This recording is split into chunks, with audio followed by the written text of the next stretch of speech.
ሜላት ኪሮስ የጽናትና የድል ጉዞ። ሜላት አስፋው ወሰን ኪሮስ በኢትዮጵያ ዋና ከተማ አዲስ አበባ ተወልዳ አደገች።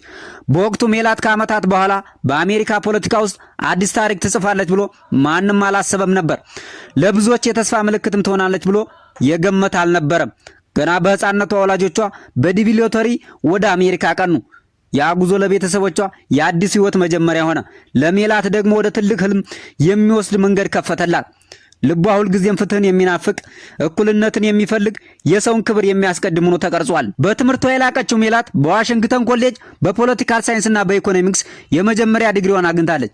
ከዚያም ከታዋቂው ኖተር ዳግም የህግ ትምህርት ቤት በህግ ዲግሪዋን በከፍተኛ ማዕረግ አጠናቃለች።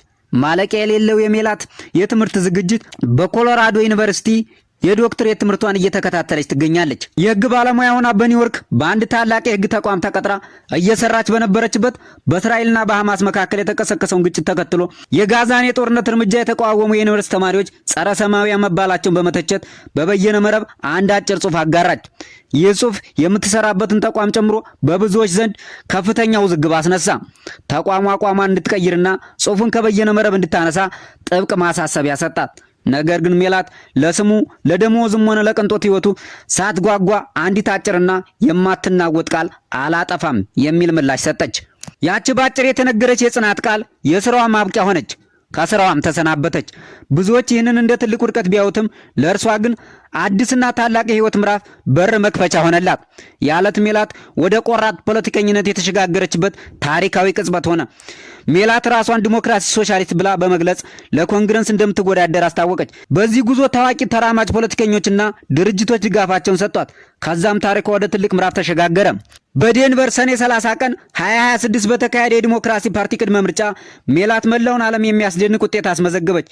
ለ30 ዓመታት ያህል በኮንግረስ የቆዩትን አንጋፋውን ፖለቲከኛ ዲና ጌትን በ7000 ድምጽ ብልጫ አሸነፈች። በዴንቨር አደባባዮች ያስተጋባው የሜላት ድል ወደ ዋሽንግተን ዲሲ የስልጣን ማማ የሚወስደውን ቀጣዩን የታሪክ ምዕራፍ የከፈተ ነው።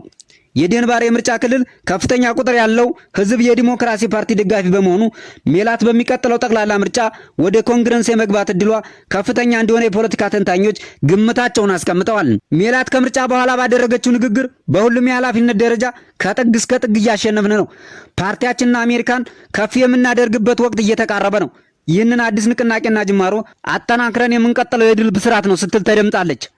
ይህ ከተሳካ የ29 ዓመቷ ትውልደ ኢትዮጵያን ሜላት ኪሮስ በአሜሪካ ኮንግረስ የምትገባ የመጀመሪያዋ ሴትና የመጀመሪያ ትውልደ ኢትዮጵያን የአሜሪካ ምክር ቤት አባል በመሆን አዲስ ታሪክ የሚጻፍበት በመሆኑ በጉጉት እየተጠበቀ ነው። ከአዲስ አበባ የጀመረው የሜላት አስፋው ወሰን ኪሮስ አስደናቂ ጉዞ የእርሷ ድል ብቻ አይደለም፣ በዓለም ዙሪያ ለሚገኙ ኢትዮጵያውያን ሁሉ የላቀ ኩራትና የታላቅነት ተስፋ ምንጭ ነው። ይህ ታሪክ የኢትዮጵያውያን የማይነጥፍ ትጋትና ድል አድራጊነት ዳግም ያሳየ ነው ተብሎለታል። ቻናላችን ሰብስክራይብ በማድረግ ቤተሰብ ይሁኑ።